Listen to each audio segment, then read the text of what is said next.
En l'occurrence, moi, c'était un Windows. Et comme d'habitude, vous téléchargez l'adresse du PC distant que vous voulez contrôler. Voilà. Voilà, vous allez recevoir une demande de connexion et là, en troisième temps, de choisir ou pas de donner des privilèges, à savoir le contrôle de la souris, du audio.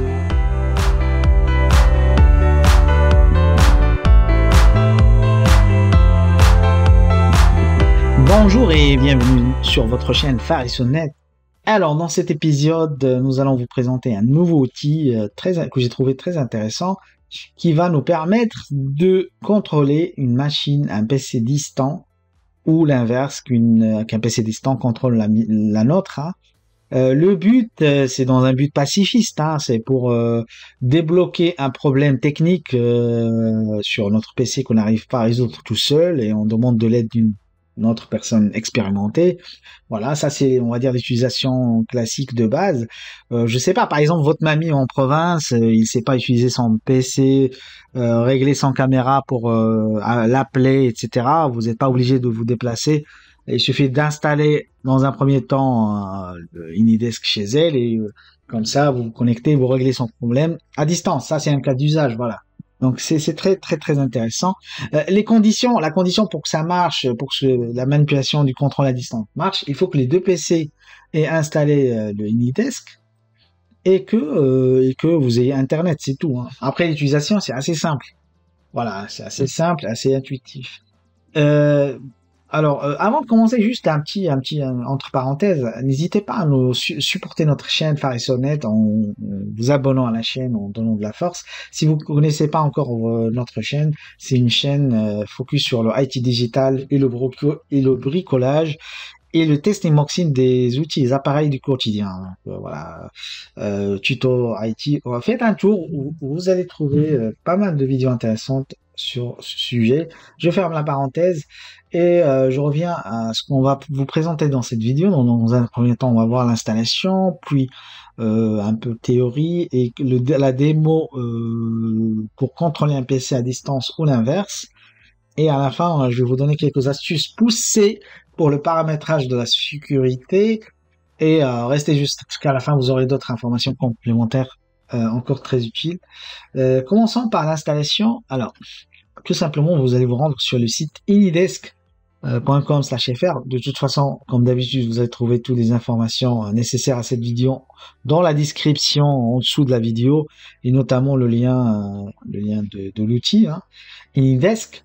Vous cliquez ici sur le bouton télécharger et là, donc vous allez voir ici plusieurs environnements, que ce soit en Windows, Mac. Vous choisirez l'environnement qui vous convient. En l'occurrence, moi, c'était un Windows. Et comme d'habitude, vous téléchargez. C'est assez facile, intuitif. Vous lancez l'exécutable et faites suivant. Je crois que c'est juste un exécutable. L'outil, quand il sera installé, il sera comme ça. Hein. Vous aurez une fenêtre comme ça. Les principaux éléments, c'est que vous aurez un numéro, une adresse, on va dire une adresse unique par rapport à votre poste de travail qui est délivré par l'Inidesk qui est installé. Il va vous délivrer par défaut une adresse et vous aurez un champ où vous saisirez, vous allez introduire l'adresse du PC distant que vous voulez contrôler. Voilà. Ça, c'est une information très importante à l'utilisation. Maintenant, en théorie, comment ça marche hein. C'est assez simple. Hein. J'illustre ça avec un petit schéma vite fait. Donc, vous avez deux PC. Dans un premier temps, vous allez communiquer l'ID, celui-là, hein, qu'on a dit, le vôtre, au PC distant qui veut contrôler votre machine. Après, le PC distant va faire une tentative de connexion avec votre ID.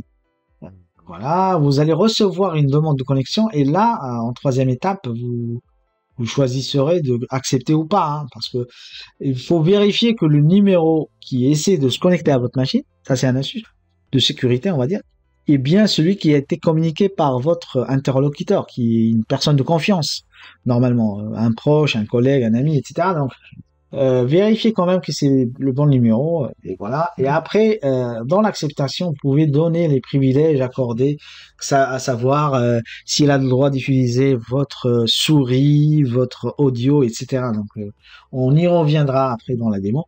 Donc voilà, ça c'est en théorie. Maintenant, on va faire une démo on va essayer de se connecter à un PC distant, en l'occurrence celui qui est à côté de moi, un autre mon deuxième PC, on va dire. Je vais ici, comme j'ai dit, cette barre, c'est entrer l'adresse distante, c'est marqué ici. Donc, moi, j'ai déjà communiqué à moi-même, c'est l'adresse du deuxième PC. Donc, c'est celle-là. Alors, attendez, j'ai déjà, je vais choisir. Ah, maintenant, quand je saisis l'adresse, là, il fait une tentative de connexion en cours. Donc, il faut que je accepte dans mon deuxième PC pour que ça marche. Donc, ce que je vais faire, je vais aller dans mon deuxième PC et je vais accepter. Comme je sais que c'est mon deuxième PC et j'ai confiance en mon deuxième PC, donc voilà, j'accepte. Et voilà, là, je suis carrément dans un autre PC, hein, dans mon deuxième PC. Et vous voyez que là, vous allez remarquer que j'ai comment on appelle ça? Un symbole d'interaction parce que c'est normal, je peux pas manipuler la palette d'administration de l'autre Anydesk. De l'Anydesk, c'est normal. Je peux pas moi-même me donner des privilèges à partir du PC distant. Ça, c'est impossible. Ça, c'est normal. Mais par contre, je peux manipuler l'écran comme je veux, hein. Ça, c'est le PC distant. Vous voyez, il a déjà ouvert un bloc-notes avec ici le deuxième PC. Je peux même lui répondre. Je lui dis, OK, le PC1 dit hello, je sais pas, hein.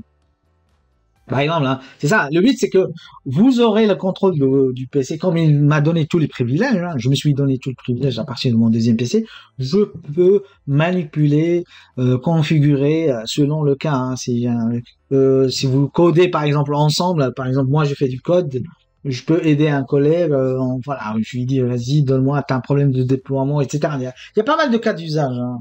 Donc, vous avez compris l'idée. Là, la démo pour se connecter à la PC distant, c'est bien fait à merveille. Maintenant, je vais arrêter, je peux arrêter, hein, en arrêtant, je ferme juste l'onglet, c'est bon. Maintenant, je vais faire l'inverse. Maintenant, je vais faire la deuxième démo, c'est-à-dire le PC distant veut se connecter au mien.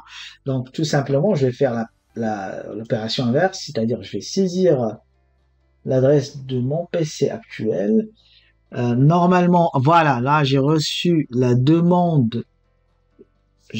demande de connexion à ma machine actuelle. Bien sûr, je vérifie le numéro. Est-ce que c'est bien le numéro qui m'a été communiqué dans le chat ou par mail ou par SMS?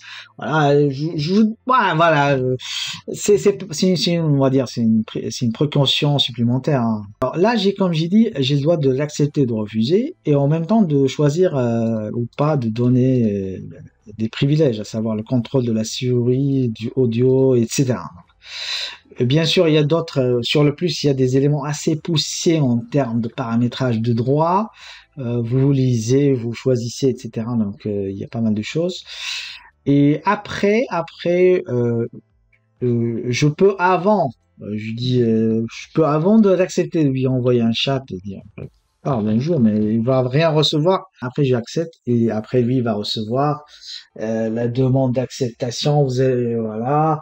Je vais vérifier sur l'autre PC. Voilà, exactement. Et je peux lui dire, OK. Il va me répondre, oui, il dit, OK, nickel. Ouais. Par exemple, je sais pas, hein. Voilà. Voilà, c'est bon. Donc voilà, là, je lui ai donné l'accès et là, il peut utiliser, là, quand vous voyez le curseur bien vert, etc., il peut manipuler, non, il peut pas manipuler ça c'est mieux. Il peut, par exemple, je sais pas, résoudre un problème technique chez moi. Voilà. Ça, c'est la démo pour le contrôle à distance d'une part ou d'une autre. Voilà. Maintenant, je vais parler de l'astuce un peu avancée en termes de permission. Alors, ce que j'ai découvert, c'est que ici, vous pouvez faire ici paramétrage. Là, sur les 4 tirets là, ici, il y a paramétrage. Après, vous avez un onglet sécurité. Vous pouvez aller encore plus loin en termes de paramétrage. Par exemple, choisir de mettre carrément un mot de passe. En cas d'absence, par exemple ici, ça c'est très intéressant que j'ai testé.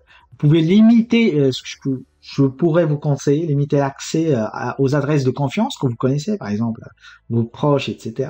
Si vous l'utilisez, votre mamie, votre collègue, etc. Donc voilà, vous pouvez ajouter tant que vous voulez s'il y a un code, etc. Donc, voilà. Et ainsi que d'autres éléments de sécurité. Mais c'est le plus important que ça. Vous êtes sûr que j'ai qu'un seul on va dire connexion possible, je peux pas avoir deux ou trois, etc. Donc il y a pas mal d'autres configurations possibles en termes de permissions, etc. Donc les permissions, donc bloquer le clavier et le souris, etc. Donc je vous laisse faire un tour sur ça après. Voilà. Alors, à la fin, il y a un cas d'utilisation que j'ai trouvé très récemment, très utile, c'est le streaming. Ma foi, j'ai testé et ça m'a vraiment surpris en termes d'efficacité, même si je crois qu'il est sur 60. En termes de hertz, et il est pas mal. Je me rappelle pas le nombre exact, mais ça stream pas mal. D'ailleurs, pour ne pas faire une vidéo longue, je vais pas vous présenter comment je stream sur cette vidéo, mais je vous propose de faire une deuxième vidéo sur comment je stream avec Anydesk sur mon deuxième PC. Voilà. Donc l'idée c'est de streamer son premier PC sur le deuxième à travers Anydesk. Je vais vous présenter ça, soyez attentifs à nos prochaines sorties de vidéos. Je pense que j'ai terminé, voilà, j'ai terminé là. Donc, si vous avez des questions, n'hésitez pas à poser sur le chat. Bien sûr, je vous rappelle, donnez-nous de la force en vous abonnant d'abord, et puis interagissez sur nos différentes vidéos avec des commentaires, des questions, des likes, etc. Vous connaissez la musique.